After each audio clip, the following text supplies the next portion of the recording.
putting a fall pantry together is not complete without a trip to my favorite store in LA, Monsieur Marcel. And I'm here with Katie, one of the owners of this fabulous shop. Thank you. Thanks for having us. Yes, we're so happy to have you. Me too. This place is amazing, and we've just run around the shop sort of picking out some favorites that are perfect for the fall season. We've got lots of cooking. This is the time when we roll up our sleeves and really start cooking a lot more.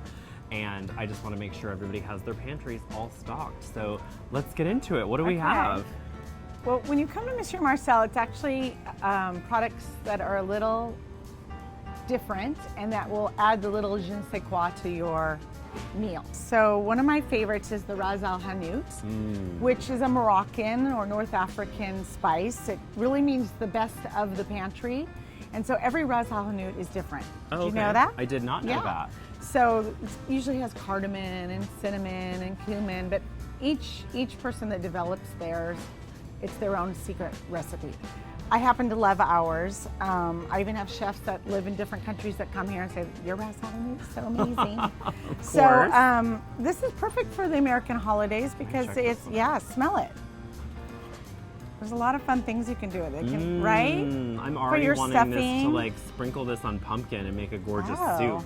That's a good idea. Or like a butternut squash. But that's one of those secret ingredients that we talk about at Monsieur Marcel. Love that, love that. And I love this because you can just have it in your pantry, pull it out, throw it on some veg, throw it on anything. Chicken, I mean anything, really, that goes on anything. What else do we have? This is my personal favorite. This I always have in my pantry. I was excited when you pointed that out. Tell us about it. So it's mustard seed oil. It's spicy, so a little goes a long way. I mean, you can have this for a very long time.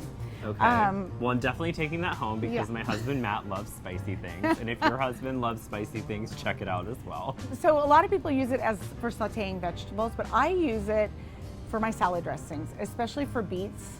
I put it with the beets and with a little feta and some chives and a good olive oil and maybe a little some kind of flavored balsamic, maybe with orange balsamic or something a little off the edge. And people always ask me, what's in your dressing? And that's the secret ingredient. Brilliant.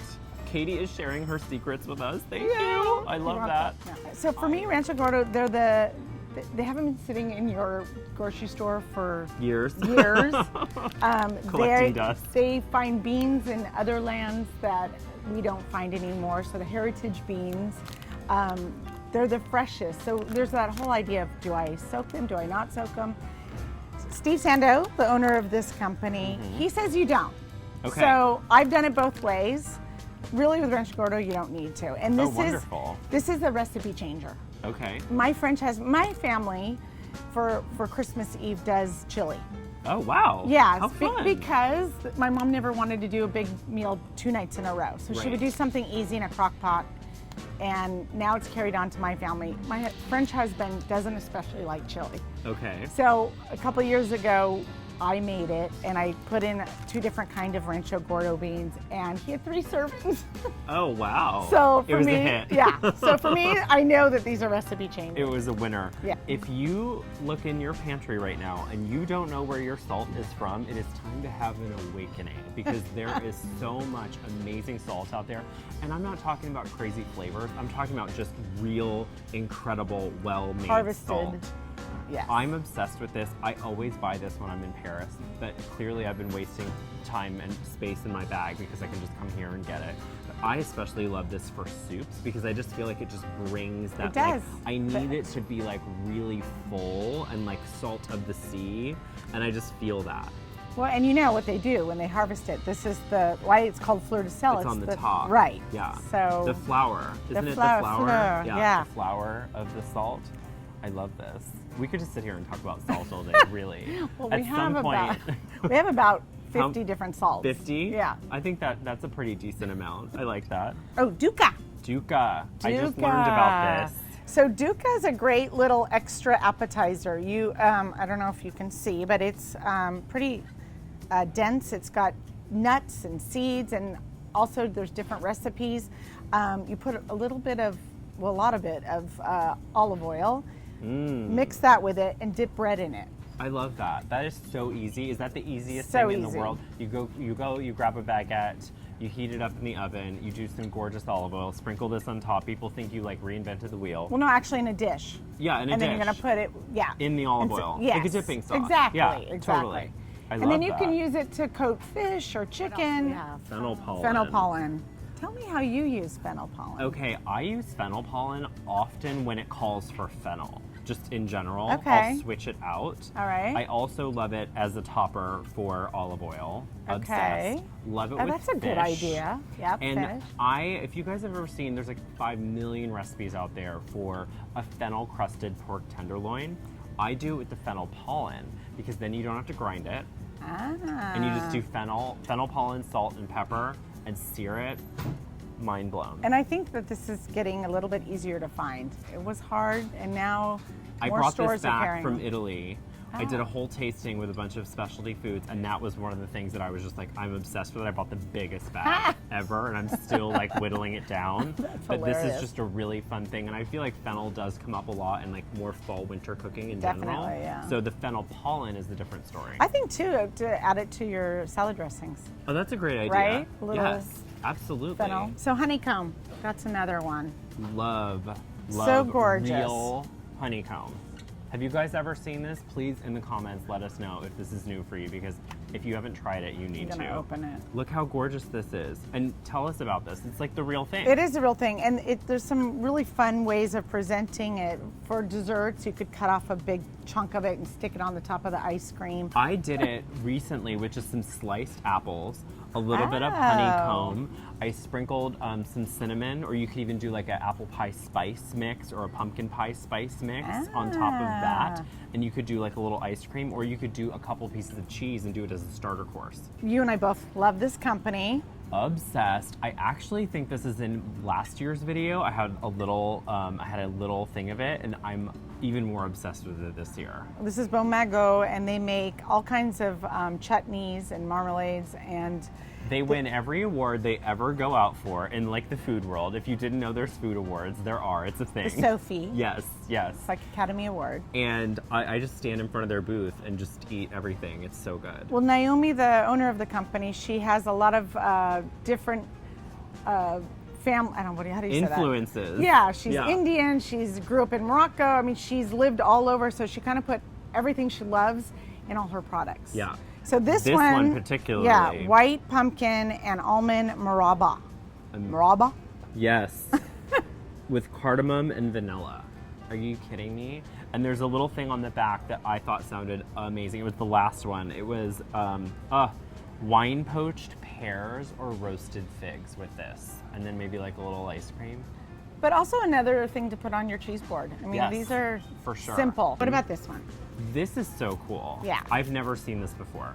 Tell me about So it. April's Maples, she actually is a one gal show, but her parents help her out too. And she makes maple syrup and harvests it and bottles it and puts it in her beautiful bottles. But she makes this product that is a crunch, maple crunch. So it's a little thicker. I don't know if you can see it, but it's a little bit thick. And another thing to put on yogurt, ice cream. But you said something. What was Often your I idea? use standing sugar, and I Yes. love this as more of a fall take on a standing sugar. So on top of like banana bread, on top of like a muffin. Like I just love that little crunch that it gives. And then put it on first, put it in the oven, and it'll still have that crunch at the end. Wouldn't it be fun to use this as for the rim of a cocktail? Just What? thought of that. It just came out of my brain. We're gonna have to do a whole nother segment on cocktails because it's just so good. Kind of all over the place, but here's another. This is very, in every French home they have the chestnuts.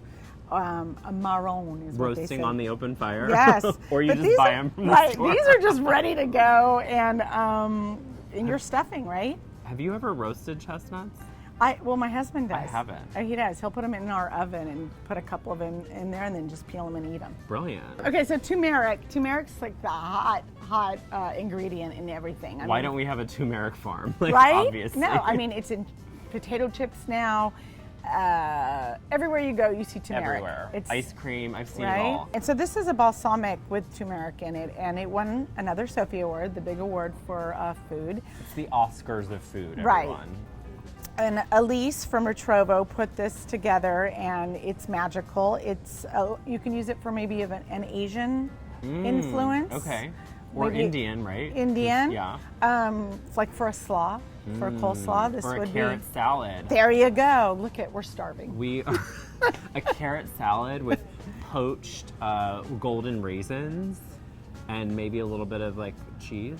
But like I'm goat cheese or feta. Yes, my husband's so French that Carrot this is salad. one of the things that I would just add to it, where he'd say, "This is different, but I like it." Okay. Right? Yeah. All right. Next, we're gonna talk fats. Yeah, the good kind. The good kind. Well, they were getting a bad rap, Yeah. but they're back. In the 80s and 90s, it was like fat-free everything, and now it's like No longer. everyone's doing fat. Yes. It's like all the thing. But good fats. So I love duck fat, and we're introduced to some new things like lamb tallow, and what's this one called? Leaf lard But this is supposed to be like a really light version of lard. of the if yes. there is such a thing. Right? Yeah. Because the picture on the back has a pig flying, so it's like light. The lightest. Yes. But I love specifically duck fat for things like potatoes, and we were really interested in the lamb tallow for things like what? Like stew Yeah. and Hearty, roast. fall, braises. There you go. That's the thing. Add that in just so you get that unctuousness. That's one of my culinary schools. Unctuousness? Yes, one of my culinary school teachers, she used that word all the time. Unctuous is that like palatable, like not fatty, but that like just that like a little bit of thickness in like a sauce. Right. Not where it's long in the tooth and sticky, but where it's like luscious. It's Delish. voluminous. Like I don't know, like steamed milk, where it's got that like a little bit of lightness, but it's like still full. So that's how the fats are for you now. Yes, the good fats. We love that. So get involved in all those things. All right. Wait, the last little last item that I think item. is so great and funny this year is I love this packaging, first of all. Of course. so great. It's a British company, and everyone has to have their hot toddy. And we Yes. learned today, right, that From the package. right, that it was a doctor in the 16th. Dr. Todd. Yes, who would make a little combination of tea with some alcohol, Mm-hmm. and it was called a hot toddy.